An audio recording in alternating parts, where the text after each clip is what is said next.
Magandang araw po, kami ang mga estudyante ng Quezon City University. At ito po ang Urban Farming Rehabilitation Program na aming ginampanan para sa CWTS NSTP2 program.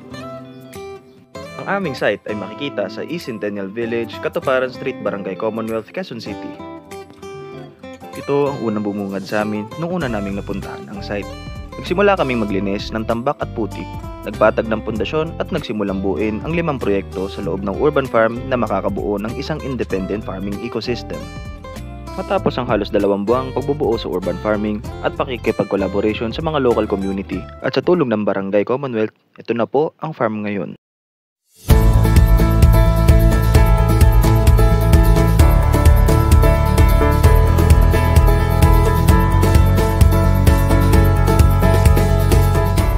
Ngayon, kilalanin po natin ang bawat grupo at ang kanilang kanya-kanyang proyekto na inambag sa ating urban farm. Ako nga pala si Princess Jane Pero mula sa Group 4 Aquaponics. Gumagamit po kami ng simple pero matitibay na mga materyales katulad ng PVC pipes, angle bar at iba pa para mabuo ang system sa kayang paraan. Hindi lang ito simpleng taniman, ito ay simbolo ng pagtutulungan at diskarte, malasakit at komunidad. Ipinapakita ng proyektong ito kahit maliit ang espasyo, posible ang sustainable farming. Magandang araw sa lahat. Ako po si Paul Derek Villarin ng Group 3 at ipakikilala namin ang proyekto.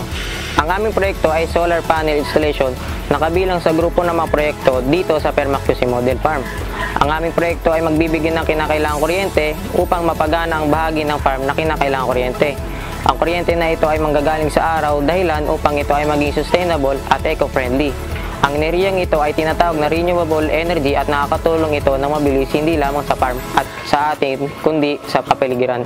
Hello guys, my name is Clarissa and Emma Pelianes from Group 1 of Vermicomposing. Ang vermicomposing po ay pinagsamang soil, organic waste kagaya ng kitchen waste, paper scrap o cardboard. At yung worm po na tinatawag nating vermi ay related sa word na vermi na ang ibig sabihin ay worm, which is ang goal po nito ay para kainin ang organic waste para makapagbigay ng nutrients o pampataba sa ating lupa. Ako nga pala si Raquel Aguerta Villa, ang representative ng Group 2 Fish Pond Construction.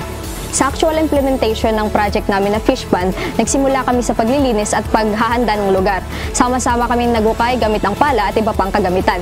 Nagkaroon ng coordination sa bawat hakbang upang maging ligtas at maayos ang proseso. Kahit pagod, naging makabuluhan ito dahil nakita namin ang bunga ng aming pinagsikapan. Lalo na ngayon, ang fish pond ay may tubig na at fingerlings gaya ng tilapia at hito. Ako si Maria Jamel Sanchez, representing Group 5, Rainwater Harvester. Ang rainwater harvester ay may malaking maitutulong sa farm dahil kinokolekta nito ang tubig ulan na magagamit sa pagdilig ng mga halaman lalo na sa tagtuyot. Gumamit kami ng PVC pipe na kinonekta sa recycled plastic drums.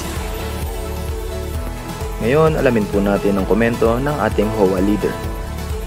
Ako po si Evelyn de la Cruz, President ng Centennial HOA.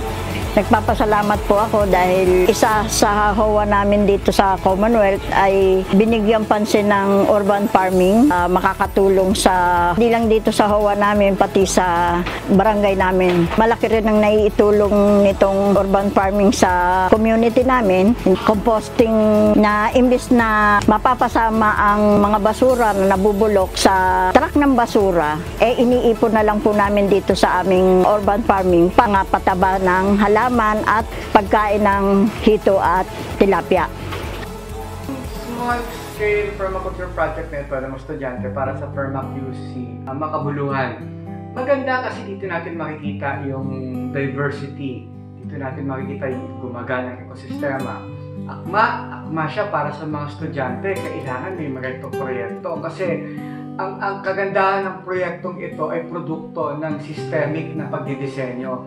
At dahil dito, nadidevelop yung critical thinking ng mga mag-aaral o mga kabataan. Pinangangalagaan natin yung ating kalikasan at yung ating kalusugan. Kaya talagang makabuluhan ito.